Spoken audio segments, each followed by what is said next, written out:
Good morning, everybody. It is Tuesday, December 7th, and this is the Wool Circle. Welcome.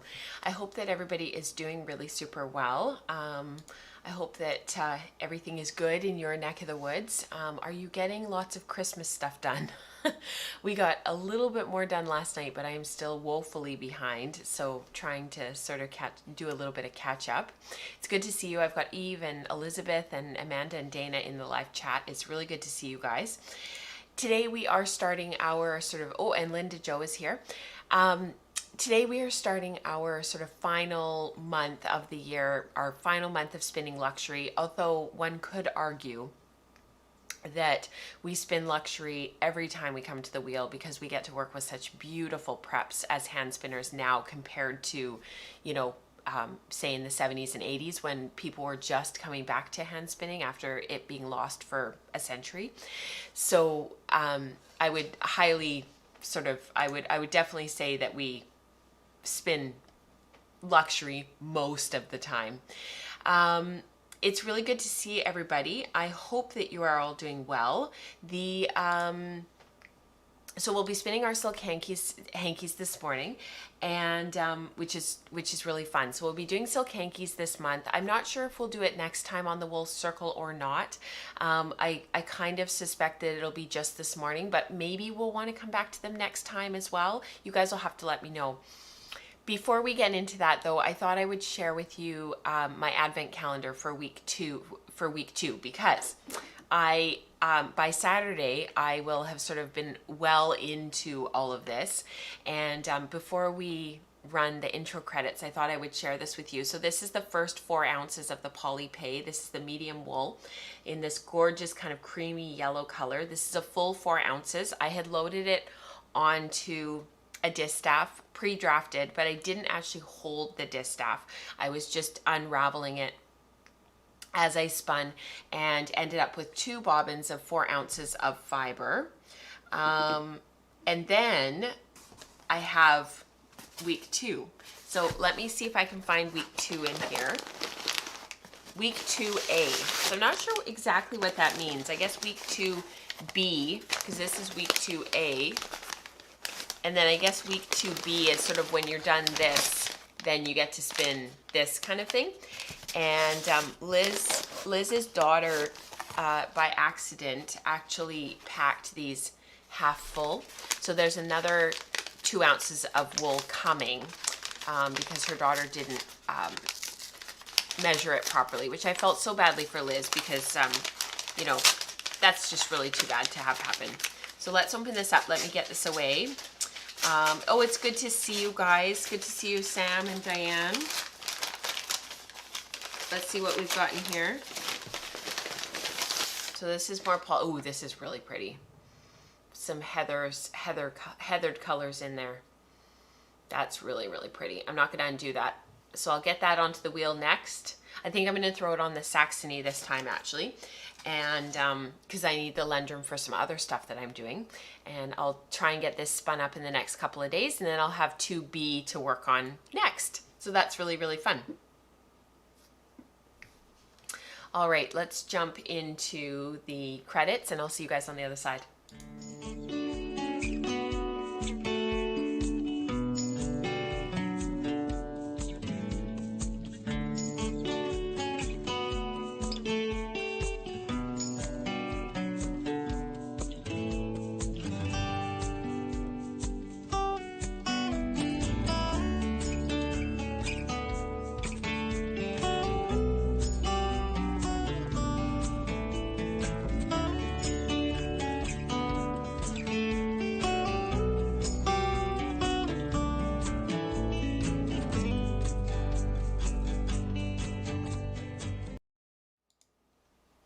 Great question. Brian was wondering if it's 2 2-ounce bobbins or 2 4-ounce bobbins. So this is a total of 4 ounces. But because it was packed half weights by Liz's daughter by accident, I never measured this. I'm actually not sure if this was 4 ounces or 2 ounces. It spun up like 2 ounces because it spun so fast, but I never actually weighed it. I'm positive that this is only 2 ounces, and this is supposed to be 2 ounces, and it's only 1 ounce. So Liz has the rest of it in the mail, but it might kind of be an advent that goes into the new year, which I'm totally fine with. Yeah, so yeah. Eve says frantic Christmas making. Check. I know many of us are kind of scrambling at the last minute. I usually do toques for my niece and nephew, and I didn't do it this year. I also usually do a toque for my brother and my sister-in-law. Didn't do it this year. So just really being intentional about sort of letting some things go, and not making Christmas quite so hectic. All right, let's talk about silk hankies and silk mawatas. So they are the same thing. If you ever hear anybody referencing silk mawatas or silk hankies, they're the same thing. I haven't pulled these ones apart just yet, but these, or maybe I did start pulling them apart. Anyhow, this is how they are sold. These are dyed by Sanjo Silk here in Vancouver. And my hands are getting stuck to them. If you have any calluses or anything rough on your hands, the silk is going to catch. So just be aware. You may want to sort of just have a file nearby, a pumice stone, something that you can sort of file keep your skin nice and smooth. I know for those of us who are gardeners or who work with our hands, it's a little bit more difficult to keep our hands smooth. But this is what they look like. They are really beautiful, and you will see them for sale at fiber festivals. You'll see indie dyers have them in their booths, and they always have really beautiful colors. The way that they are prepared is the cocoons are soaked and they are actually spread over a frame. And I talked about that in the teaching content this month, so you guys will be able to reference that because it came out on Thursday this past week. And so in there I talk about how they stretch these over the wire frames. You can make your own. The commercially prepared hankies tend to be a little bit more even than when we do them ourselves at home. Commercial prep, they can spread them a little bit more evenly. However, some of that is practice. So the more that you are working with cocoons and the more that you're making silk hankies, and usually you layer about 10 cocoons on top of one another to make the silk hanky, the more practice that you have, the more evenly those cocoons will be spread. And then from there, you're going to start to find the layers of the cocoon. So if this has already been mostly taken apart, so I'm down to the last 1 or 2 layers on this one, so you can see that they're almost kind of just falling apart now. So here is just one hanky that's left. If I try to go into the edge, I can't pull it apart anymore. I'm actually taking the cocoon itself apart. So I'm going to leave this one as is and sort of pull it into a square again because it's sort of been a bit mangled and caught up in a bag. And then I'll show you these other ones. So this is the rest of the hanky. And this is the Metals colorway from Sanjo. And you can see here that because I've already pulled some off, I can pull these other ones off quite easily. And I tend to grab them and hold them so that they don't fray even more. And I think this one might be the end of this one. I don't think I can pull this one apart again. Oh, maybe I can. Yep. There's the second one. So now I think this one's done now. So if I pull, now I'm actually pulling the hanky itself. So there's 2. And this one is separated. This one is single thickness now. I can't pull that one apart. So there's 3. There's another one, 4, that I had pulled apart before. There's another one, 5. This one is the next one to be spun. And then I have a couple more in here. So if I continue to look for the edge here. Oh, maybe not. Maybe this is the last one. Oh, no. I was pretty sure it's pretty thick. You can feel because they're just kind of thick. And once you pull them apart, you see how translucent and transparent they become. So even if you have sort of a slightly thicker spot right there where you've got a little bit more silk in the center there, you've still got sort of a, you just can feel that it's down to single thickness. Oh, no. I pulled that one apart, but it actually shouldn't have been pulled apart. So that's totally fine. So silk caps are the same. They're just spread over a slightly different shape, and you are able to spin those the cap as well. And you just, again, take it down in layers. I keep these in a bag for spinning, and this one looks like this. This is the last of the one that I'm spinning that's on the wheel right now.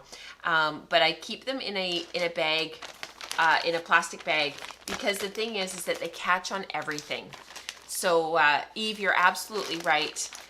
They take the dye amazingly well. It's just absolutely beautiful. I'm just going to pull my sleeves up here a little bit.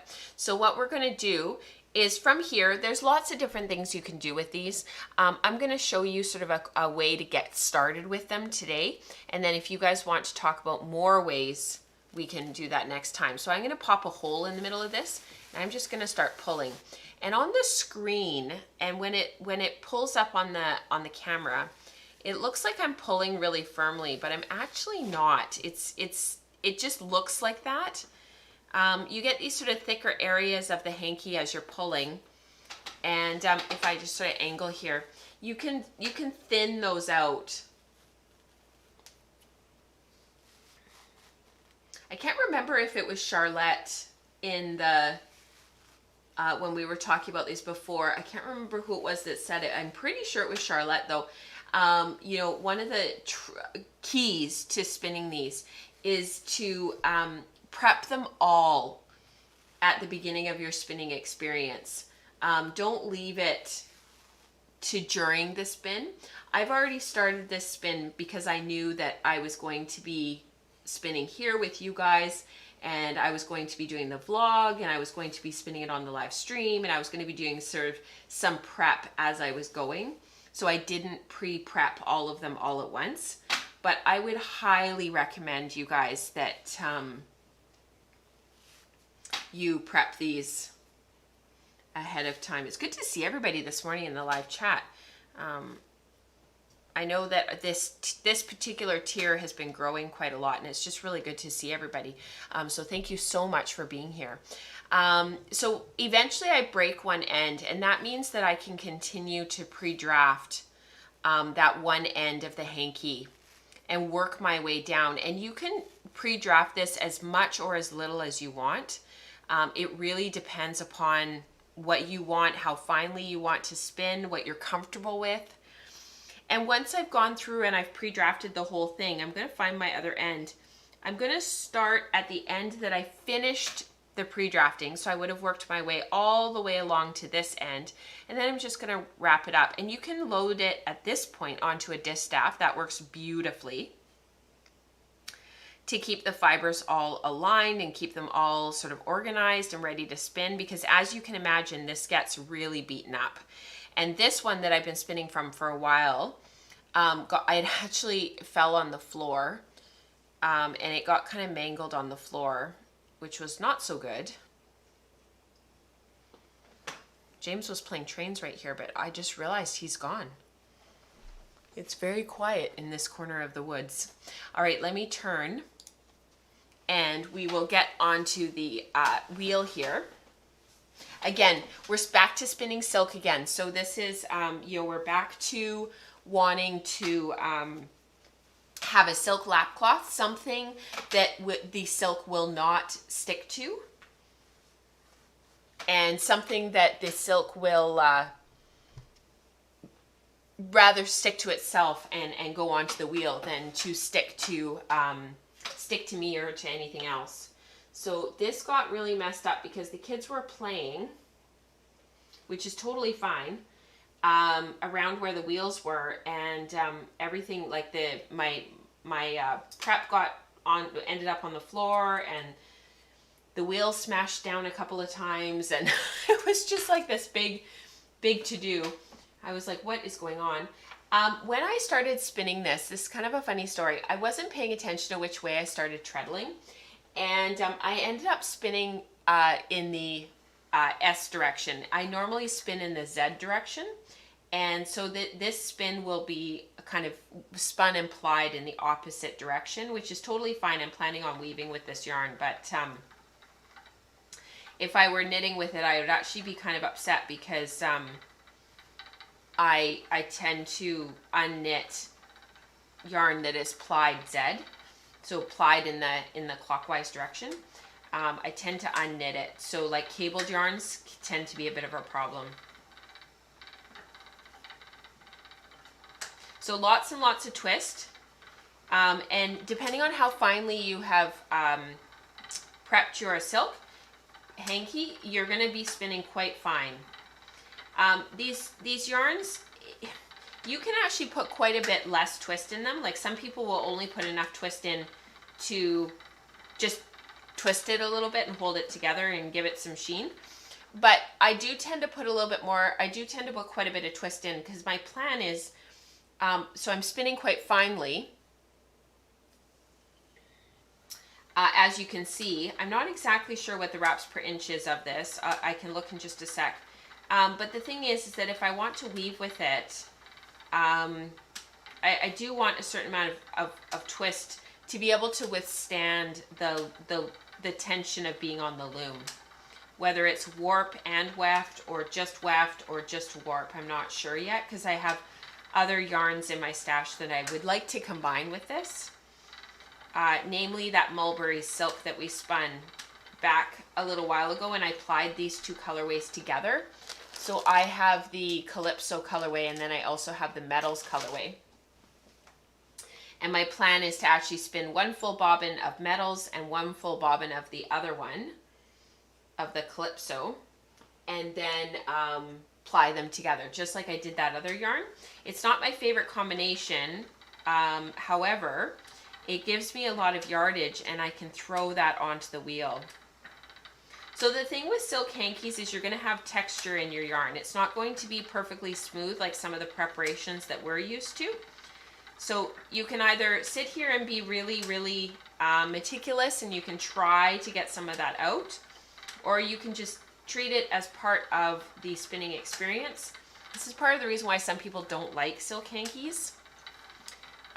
Because they are a little bit hard on your hands. Your hands have to work a little bit harder. But if you can keep your hands far apart and you can just enjoy drafting through, they are just, a lot of fun to spin. It's just something different to spin, Lots of texture coming up through here, so I'm just going to draft through. Some of that will fall out over time too. But I think it adds a little bit of interest to the yarn. Once it's plied, you barely even see it, to be honest.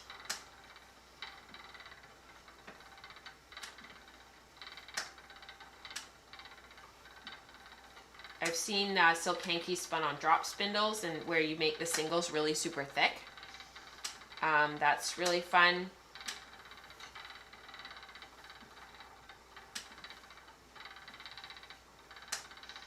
Just see if I can catch up with the chat. Oh, Eve, you'll have to get spinning on yours that Sam gave you. Oh, those gloves that the Yarn Harlot made, that was a while ago now. So this is, before I talk about what I was going to talk about with that, this is one of the things that can happen sometimes is you end up where there's just so much, there's twist and it's not drafting anymore. And you've sort of got a chunk of fiber and you don't necessarily want that all to become yarn. You just have to open this up and sort of open it up and pull it away from each other and just sort of work it out and allow that twist to dissipate. If I zoom in a little bit, you see how it almost gets like it's just too hard to draft and there's a little bit too much twist built up in there. If you just open this up and just get some air in there, and then you'll be able to draft through again.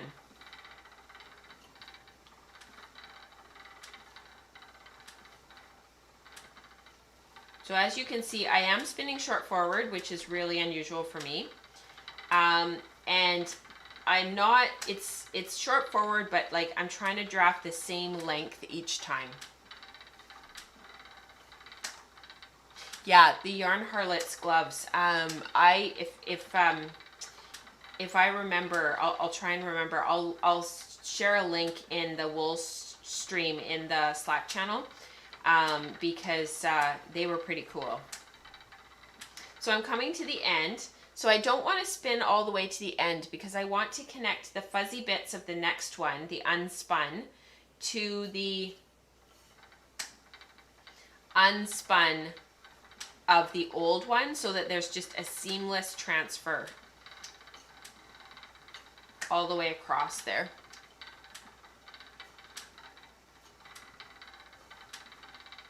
Yeah, and anybody who got the Sanjo silk box will have these in their stash as well. And some people got the undyed ones because they wanted to play around with dyeing them, and some people got the dyed ones. Some people got both.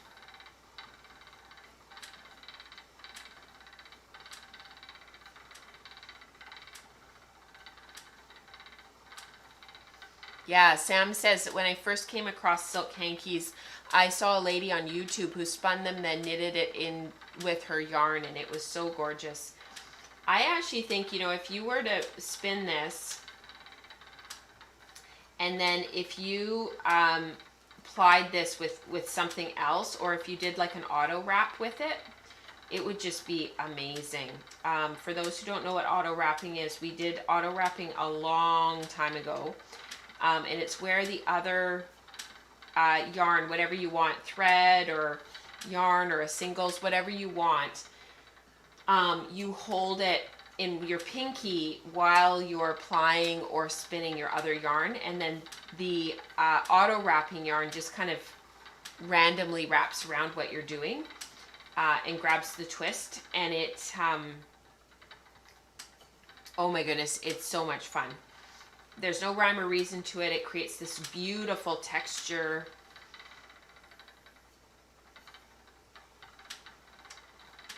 It's really, really, really fun. I do find if I spin these for a really super long time, I do find that they get a bit hard on my hands. It's just a different type of motion. And I think some of it is just, you know, sitting at the wheel, practicing, doing it lots.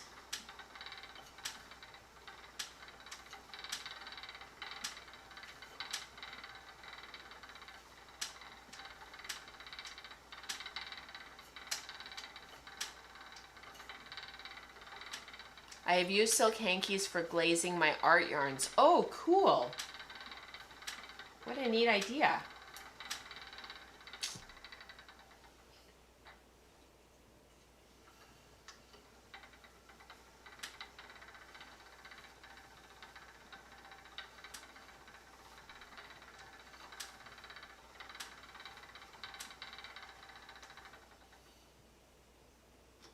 So my uptake on my wheel, this was something that I was noticing the other day. My uptake on my wheel has been really interesting with spinning the silk hankies because in some ways I've been finding that I really don't need very much uptake. And you can see that, actually you can't see, let me move the camera. You can see that the uptake is like barely on there. And I've had to really play with it a lot and really tweak it quite a bit. And that's been a little bit frustrating. Because it's almost like it's too firm and then it's not firm enough and then it kind of moves a little bit. And these are so fine and they're spinning so fine, which is going to be wonderful for weaving. That, yeah, see they're spinning to about 60 wraps per inch, 60 wraps per inch. So the uptake on the wheel I've found it's been difficult to find that sweet spot. So just lots of playing with it, lots of sort of trying to, yeah, just find that sweet spot. So that is spinning silk hankies. We will do more next time when I see you guys later in the month again. And I've got these thick spots at the end of this silk hanky that I didn't pre-draft through because we were chatting and I was doing the intro to the show and I was just kind of giving you a quick and dirty. So I will actually go through and pre-draft the rest of this properly. And I might even load it onto a small distaff. So if I do that, I will, I'll either take a photo or I will take a video and share that with you guys as well. So I had promised that we would finish off the year with spinning silk hankies. So there you go. All the silk hanky spinning. So thank you so much for being here today. If anybody has any questions, I can answer them now. I see you rocking your hand so you're not having to squeeze so tightly. Absolutely, Diane. And I actually, if you noticed, I was actually like even wrist twisting. And that really helps because then you can keep your backhand it's just guiding the fiber, and it's not holding it tight. Yeah. I have some in my stash from 2010. Oh, Laura, you should definitely pull that out and get that spun. Yes, Paula, get busy. She says I bought a stack of them to dye. That would be wonderful. Would I need to use the lace flyer for my wheel when spinning this fiber? Honestly, Dana, probably not. If you're not a really, really super slow treadler and you can treadle it at a fairly moderate pace, you'll be fine. Just put a slightly higher ratio. I know, oh, Amanda, thank you. I was just going to say, I know Amanda doesn't have a lace flyer. Amanda uses her normal flyer at the finest ratio, which is 14:1. So you don't need tons and tons of twist. Remember, I'm putting this on the loom. It's spinning up at about 60 wraps per inch, so it's pretty fine. So mine, I'm just focusing on getting it ready for weaving. Well, it was so good to see you guys today. I hope that you have a really wonderful rest of your week. If there are any other questions, I can field them now before we say goodbye. And until I will see you guys on Saturday morning, but tomorrow morning we have a maker morning. So the same as last week, we've got maker mornings through, I'm kind of calling them worker mornings. We have them all the way through the month of December. I think the only week we don't have is the last week of December. It's just the first 4 weeks of December. Every Wednesday morning at 6:30 Pacific, so same time as this. For the first half hour, it'll be just quiet and muted, and we'll just be working. And then the second half hour, we'll do a round robin and share what we're working on. I am actually, Sharon says, if I'm going to ply it or use it as is. I'm going to ply this. I actually have a second colorway from Sanjo Silk here. This is I said Calypso earlier, but that's not right. It's the, I'm blanking on the colorway. This is the Metals colorway, and then I can't remember what this colorway is. Anyways, this is going to be the second bobbin, and then this will be the first bobbin, and I'll ply them together. And I did that with the same colorways, but in the 100% mulberry silk. And I have enough yarn of that for weft, and then this will be warp. That's the idea, and it'll be a really super fine something. So yeah, just playing around with, oh, it's the Casbah. Thank you, Amanda. It's the Casbah colorway. So this is the Casbah colorway, and this is the Metals colorway. You have a good memory.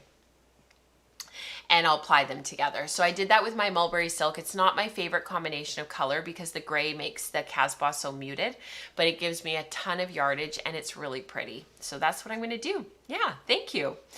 Yeah, really pretty. Thanks, you guys.